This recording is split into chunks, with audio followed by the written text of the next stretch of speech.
उसके 11 साल के बाद एक और एक्ट आता है, फिर से कॉन्स्टिट्यूशनल एडवांसमेंट की तरफ हम लोग देखने की कोशिश करेंगे, जिसे कहा जाता है Pitt's India act. This was introduced by William Pitt the junior.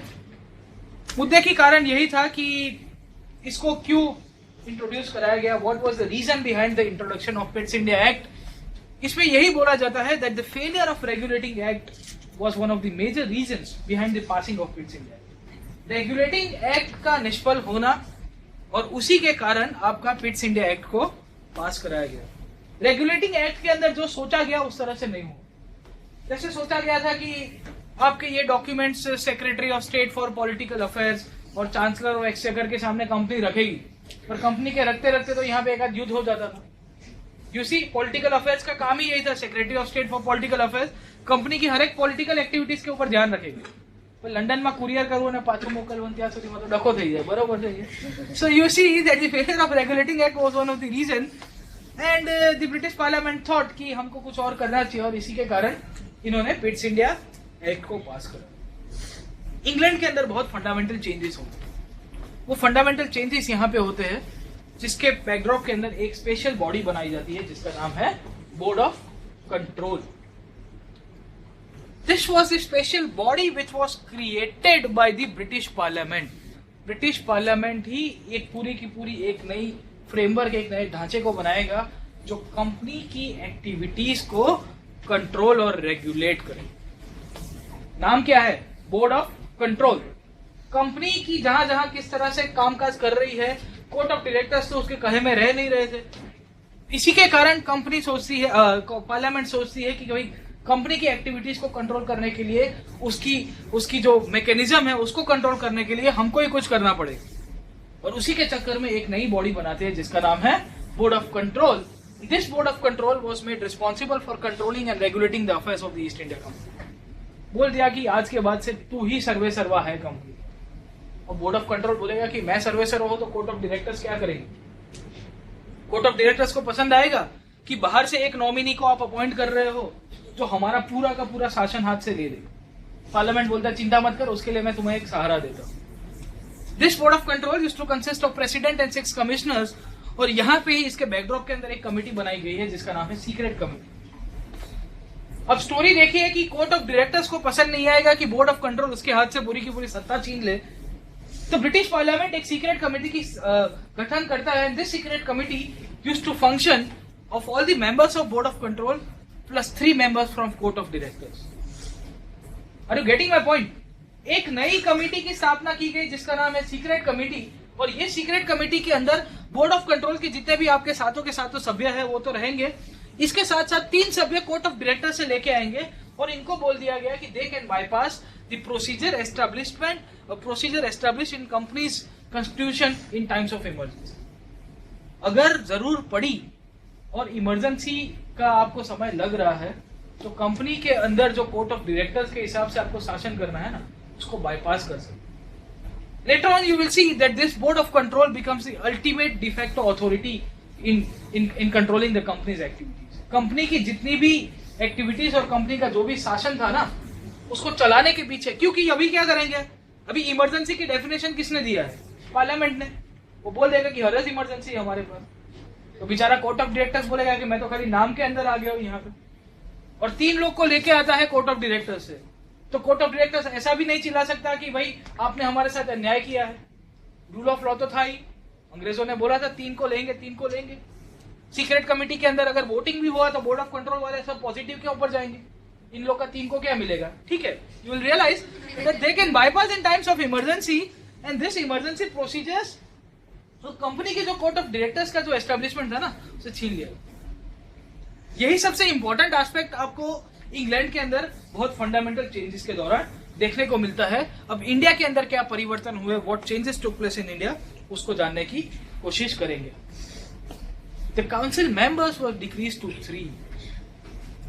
Governor को बोला कि जा बेटा तू भी मजे कर। He was given supervisory jurisdiction which was given in 1773, उसको अच्छी तरह से और क्लियरली डिफाइन करा दिया। गवर्नर जनरल ऑफ बंगाल को और पावर दे रहा है। ये कैसा हुआ? On one hand the company, हमने देखा कि लास्ट टाइम के अंदर गवर्नर जनरल के पावर को कम कराने की कोशिश कर रही है। अभी ऐसा देखने को मिल रहा है कि गवर्नर जनरल के पावर को बढ़ाया गया। क्यों? क्योंकि काउंसिल मेंबर को 3 कर दिया, तो 3+1 4, इक्वल वोटिंग होगी तो वीटो पावर किसके पास होता है? गवर्नर जनरल के पास। तो फिर से वो ओवर पावर कर देगा पूरी की पूरी काउंसिल को। अरे वाह, कैसा हो गया ये। ऊपर से इसको क्लियरली डिफाइन करा दिया। क्यों? क्योंकि बहुत कंफ्लिक्ट होता था मद्रास और बॉम्बे को। बोले बात बात के ऊपर कलकत्ता वाला आ जाता है, मैंने बताया ना, આગમુટ વાળું ને IAS વાળું, ઓકે, તો પછી આ દખા પડી જતા હતા। The supreme court which was established by the Pitt's India the regulating act of 1773 उसको तो हटा ही देती है। बोले ये चलेगा ही नहीं, यहाँ पे बहुत कंफ्लिक्ट में आ रहा है। सो काइंड ऑफ कंपनी को फिर से या गवर्नर जनरल को फिर से शासन देने के पीछे का ये कारण था। इन द 1773 रेगुलेटिंग एक्ट हमने देखा कि गवर्नर जनरल से सत्ता थोड़ी छीनने की कोशिश की जा रही थी एक हाथ में उसको देके।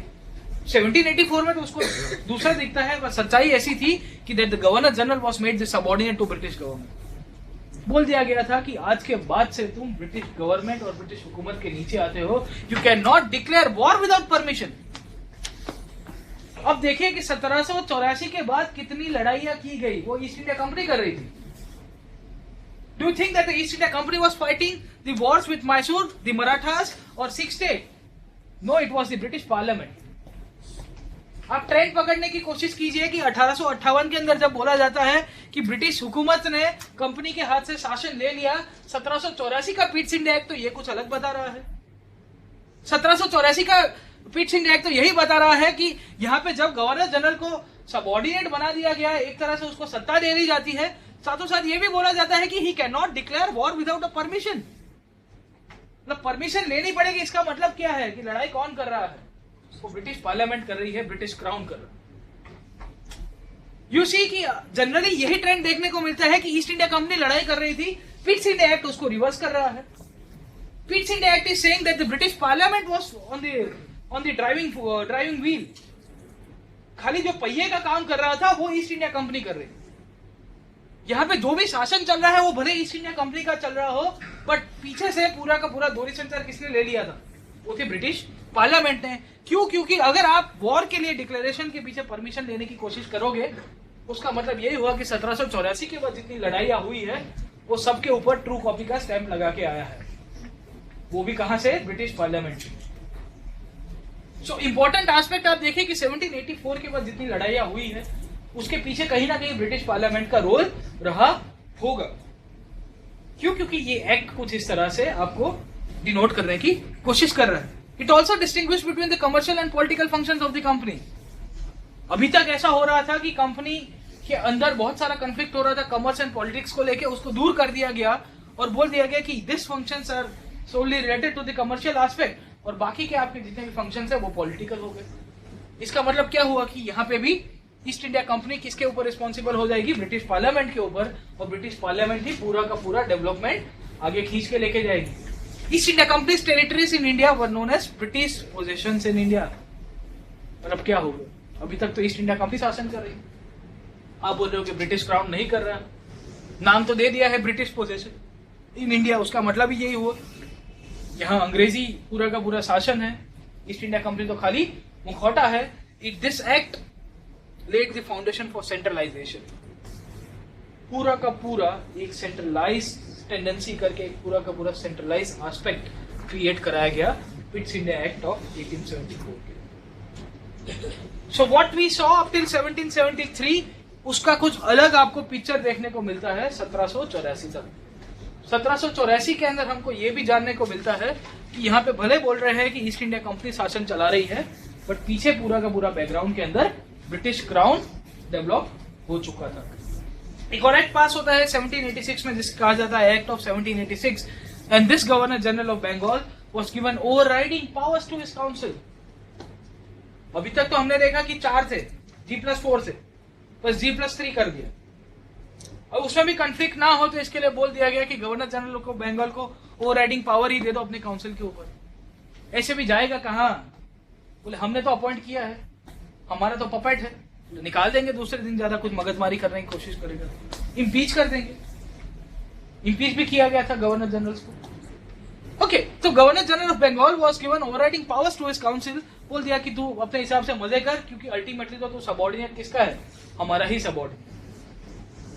though you will be working for the company but you are subordinate to the British government because the company is subordinate to the British government.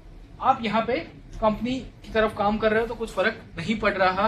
Lord Cornwallis was appointed as governor general 1786 से लेके 1793 तक ये gentleman यहाँ पे governor general थे. He is also known for his police reforms. यहाँ पे Cornwallis code की लॉन्च की जाती है जब यहाँ पे codification of laws. Macaulay was the one who drawn CrPC IPC का जो इनिशियल फॉर्म था.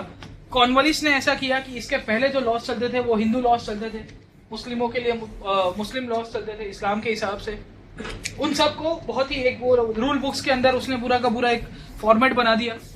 4-5 धर्मगुरुओं को बुलाया, बोले तुम बैठो, दोनों को बुलाया कि लिखो यहाँ पे तुम्हारे धर्म के अंदर कौन सी सजा है, कौन सा आदमी क्या पाप करेगा तो. और उसको कोडिफाई करके अंग्रेजों ने नाम दे दिया codification of laws. Introduction of modern police chowkis. आपके यहाँ पे जो पुलिस थाना और पुलिस चौकी जो कॉन्सेप्ट है वो भी ये लेके आए थे भाई साहब. फिर दरोगा का पावर बहुत बढ़ जाता है, चुलबुल पांडे जैसे लोग आते हैं इसके बाद. ओके, तो 17 एक्ट ऑफ 1786 लॉर्ड कॉर्नवालिस. हम लोग गवर्नर जनरल के अंदर ज्यादा बात करेंगे. 1793 का चार्टर एक्ट एक और पास किया जाता है 20 साल के बाद, इसके ऑलमोस्ट 7-8 साल के बाद. Government by written law and regulation, rule of law एक तरह से अच्छी तरह से क्लियर किया जाता है. इसके साथ साथ ये एक्ट के अंदर ये भी बोला जाता है it recognise company's political function and clearly establish that acquisition of sovereignty by the subject of the crown is of the behalf of the crown and not on its own right. Company की जितनी भी राजकीय हरकतें हैं उसको recognise करती है British parliament, पर बोलती है कि ये कंपनी जो भी एक्विजिशन कर रही है इंडिया के अंदर वो खुद सार्वभौमिक नहीं है, वो खाली ब्रिटिश हुकूमत की जगह पे यहाँ पे पूरा का पूरा सत्ता को खींचने की कोशिश कर रही है. तो एक और आपको ट्रेंड देखने को मिलता है 1784 के पिट्स इंडिया एक्ट के बाद. जब 1793 का चार्टर एक्ट लाया गया तो जो सॉवरेनिटी का पूरा जो एक्विजिशन होगा वो ईस्ट इंडिया कंपनी खुद नहीं कर रही, but on behalf of the British crown the east India company is doing that. तो चार्टर एक्ट ऑफ 1793 फिर से आपको एक ट्रेंड देखने की कोशिश दिखाने की कोशिश कर रहा है कि किस तरह से यहाँ पे ब्रिटिश क्राउन ही पीछे से पूरा रूल कर रहा था. 1813 में एक एक्ट आता है जिसे कहा जाता है charter act of 1813. This is also one of the most prominent types और इसको भी जानने की कोशिश करेंगे. 1808 के अंदर एक कमेटी हाउस ऑफ कॉमन्स के अंदर अपॉइंट की जाती है.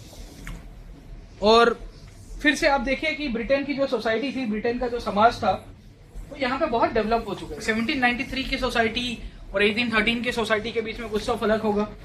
तो सोसाइटी के इफेक्ट ही आपको पॉलिटिकल लेवल के ऊपर भी देखने को मिलता है.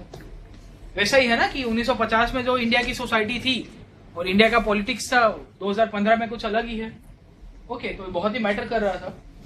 1813 के अंदर एक बैकग्राउंड के अंदर एक कमिटी बनाई गई. This was appointed by the house of common.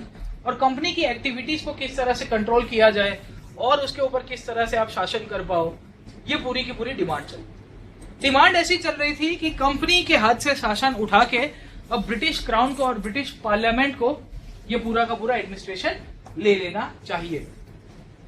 अगर आप चार्टर एक्ट ऑफ 1813 के इंडिया के प्रोविजंस देखोगे तो उसके अंदर बहुत सारी चीजें देखने को मिलेगी कि जहां कंपनी के हाथ पे जो बहुत सारे राइट्स हुआ करते थे वो राइट्स कंपनी से, वो अधिकार कंपनी से छीन लिए थे. उसके पीछे इंग्लैंड के अंदर बहुत सारे परिवर्तन थे and this changes were known as ideological influences. विचारधारा के अधीन ब्रिटेन के अंदर जो गंगा जमुना बह रही थी विचारों की, उसी गंगा जमुना ने यहाँ पे चार्टर एक्ट ऑफ 1813 पास करा. यही गंगा जमुना जो विचारों की गंगा जमुना थी, इसका मानना यह था कि कंपनी को शासन से हटा के ब्रिटिश पार्लियामेंट को और ब्रिटिश क्राउन को यहाँ पे शासन करना चाहिए. The first ideological influence was of free traders. 1813 का Britain. The society is changing. Backdrop के अंदर इंडस्ट्रियल रिवॉल्यूशन की थोड़ी बहुत शुरुआत हो चुकी है. अच्छे खासे आपके जैसे मेरे जैसे स्टार्टअप इंडिया वाले एंटरप्रेन्योर्स आ रहे हैं. आप मार्केट में जाके मैं सामान बेचने जा रहा हूँ तो पता चलता है कि ईस्ट इंडिया कंपनी को मोनोपोली है. बोले कब से दिया हुआ? बोले 200 साल से मोनोपोली दी हुई. सो पीपल लाइक मी जो नए नए अभी इंडस्ट्रियलाइजेशन के कारण थोड़े खड़े हुए थे, दे वर शॉक्ड एंड सरप्राइज. बोले मुझे भारत में जाके माल बेचना है. वो बोला तो ऐसा गया कि यहाँ पे तो मोनोपोली है. सो दिस फ्री ट्रेडर्स ये पूरा का पूरा जो डेवलपमेंट हुआ था इंडस्ट्रियल रिवॉल्यूशन के बैकड्रॉप के अंदर, जब कमर्शियल रिवॉल्यूशन, जो वाणिज्य क्रांति हुई थी इंग्लैंड के अंदर, उसकी बदौलत जो इनका जो खड़ा होना था, उनको पसंद आएगा, व्यापारी वर्ग को पसंद आएगा कि कोई एक इंसान यहाँ इतने साल से मोनोपोली बना के रखा है और हमको व्यापार करने नहीं दे रहा. So all this free traders started creating pressure on the British authorities.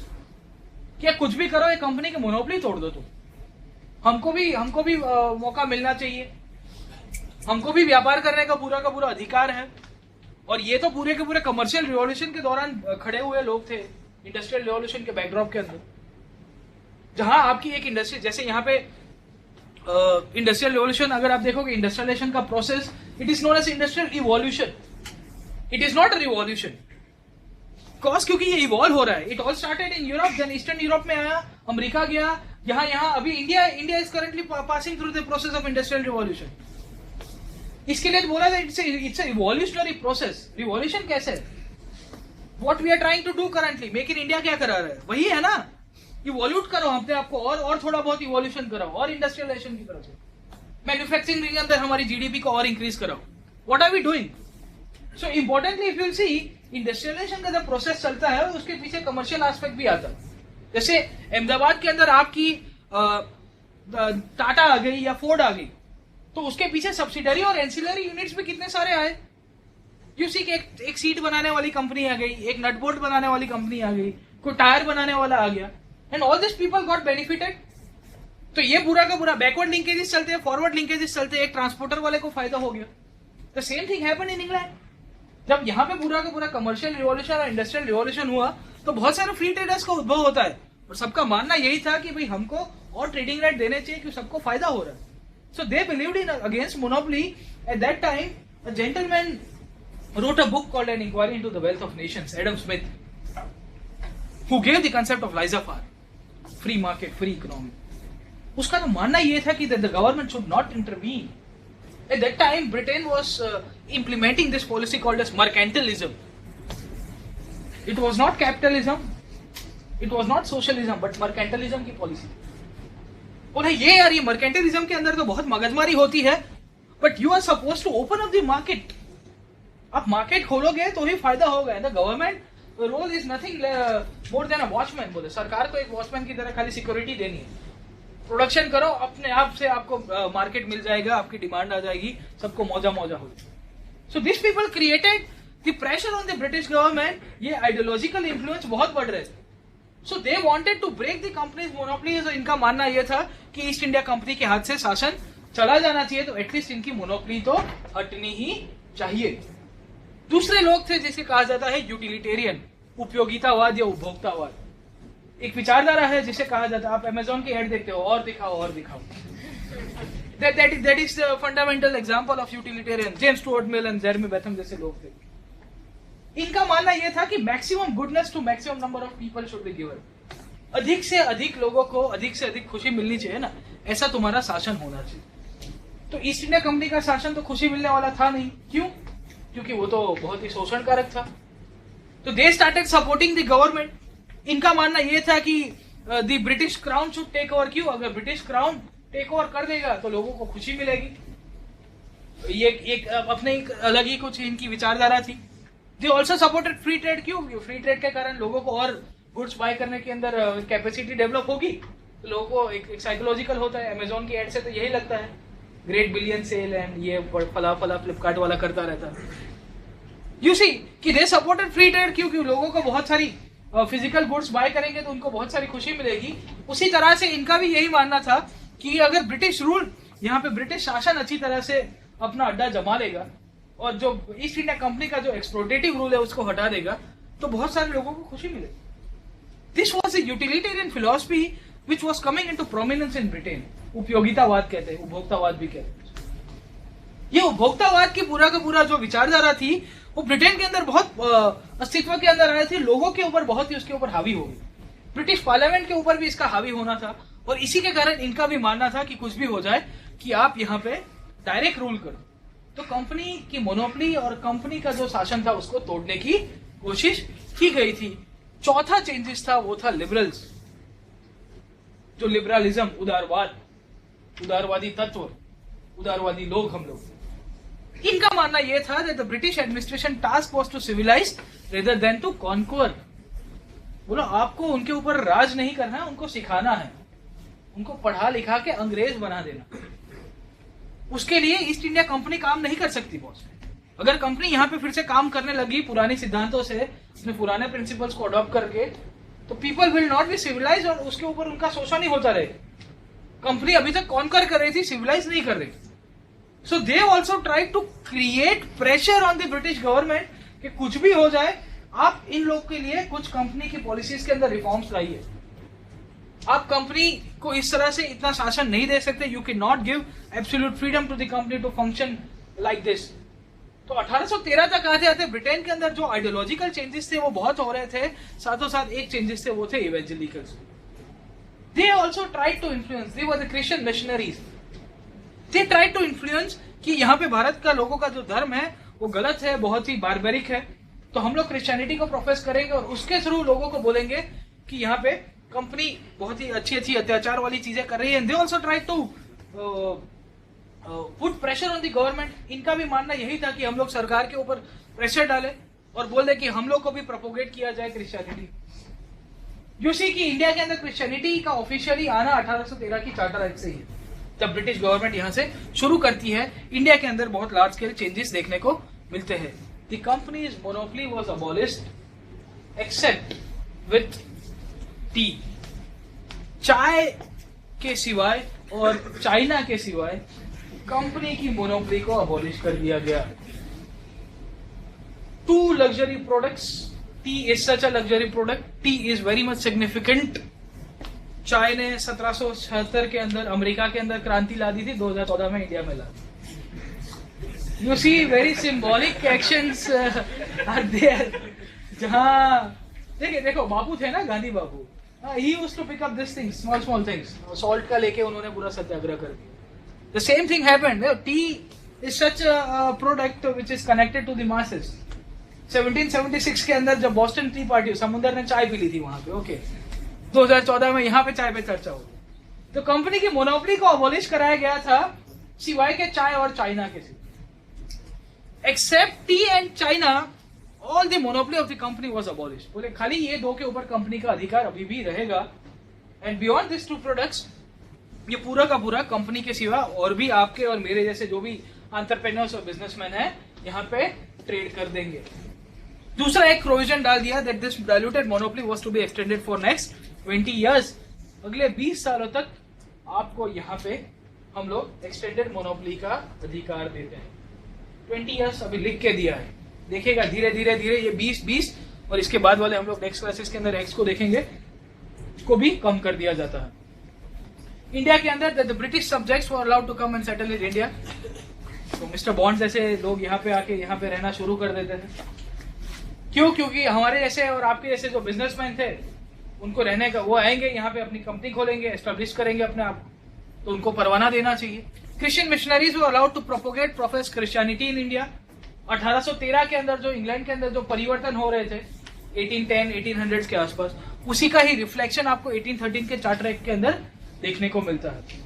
The ideological influences that we saw into the changes in England were one of the reasons behind the changes in India. और वही हम लोग charter act of 1813 के अंदर पढ़ते हैं। A sum of rupees 1 lakh was set aside for promotion of education. 1 lakh रुपया भारतीय लोगों के शिक्षण के पीछे इन्होंने खर्च करने के लिए साइड में कर दिए थे। ब्रिटेन के अंदर बवाल मच जाता है कि आप इन लोगों को पढ़ाओगे, वो भी 1 लाख रुपया। 1 lakh rupees was such a huge amount in 1813. मतलब पागल हो गए हो, सठियाई गए हो। ब्रिटिश पार्लियामेंट के अंदर बवाल मच गया। ब्रिटिश पार्लियामेंट में जाओ बापा मावे છે કે આ લોકો વડાપાવ ખાય છે, બર્ગર તરફ લઈ જવાના। એમને એંગ્લિસાઇઝ કેવી રીતના કરવા, how to anglicise this people was one of the major reasons behind introduction of modern. ये दिखने में तो भारतीय हो गए बट अपनी सोच के हिसाब से ये अंग्रेज हो गए। तो the journey from vada pav to McDonald's burger was one of the reason behind the introduction of modern education.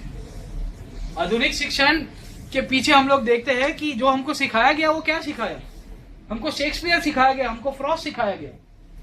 Technical education 1840s में जाके इंजीनियरिंग बहुत अच्छा डेवलप हो रहा था, वहां पे इंडस्ट्रियल रिवॉल्यूशन हो चुका था, तो बोले कुछ सिखा देते, तो कुछ नहीं सिखाया।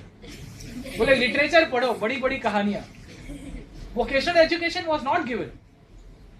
So 1813 का charter act is one of the most important acts with respect to introduction of modern education in India. Bharat के अंदर आधुनिक शिक्षण का जिसने फाउंडेशन रखा है वो है 1813 का चार्टर एक्ट। नेक्स्ट क्लास से हम लोग शुरू करेंगे चार्टर एक्ट ऑफ 1813।